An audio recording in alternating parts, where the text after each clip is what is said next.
आगे देखिए 17.2 financial planning. ठीक है, अब फाइनेंशियल प्लानिंग देखिए। You know that planning is a systematic way of deciding about and doing things in a purposeful manner. आप ये जानते हैं कि जो प्लानिंग है वो एक सिस्टमैटिक तरीका है। ठीक है, एक के बाद एक हम लोग प्लान करते हैं।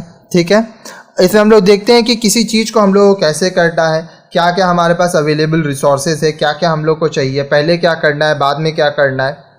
When this approach is applied exclusively for financial matter, it is termed as financial planning. जब यह तरीका हम लोग financial matter पे लगाते हैं तो उसको financial planning कहते हैं, जहाँ पे हम लोग सारा प्लान करते हैं कि पैसा किस तरह से आएगा, कहाँ इस्तेमाल होगा, कितना चाहिए, क्यों चाहिए, सब कुछ। In connection with any business enterprise, it refers to the process of estimating a firm's financial requirements and determining pattern of financing. अब किसी बिजनेस की तरफ से हम देखेंगे तो फाइनेंशियल प्लानिंग का मतलब क्या हुआ कि उस बिजनेस को कितना पैसा चाहिए। ठीक है, अब वो जो पैसा है उसको कहाँ कहाँ उसको इस्तेमाल करना है, क्या पैटर्न है। It includes determining the objective, policies, procedures and programmes to deal with financial activities.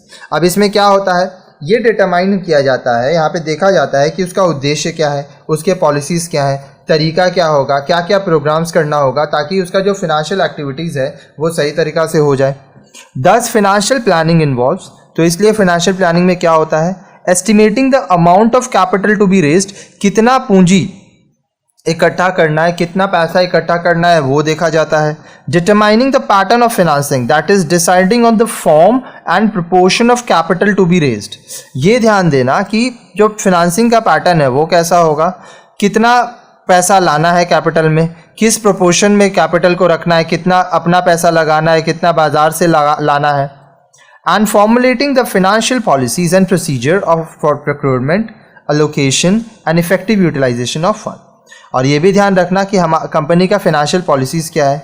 ठीक है, किस तरह से फंड्स आएगा, कहाँ कहाँ उसको खर्च करना है और कितना ज़्यादा पैसे का फ़ायदा उठा सकते हैं। सही जगह पे अगर आप पैसा इन्वेस्ट करते हो, सही तरीके से काम करते हो, तो वो पैसे से आपका फ़ायदा होता है।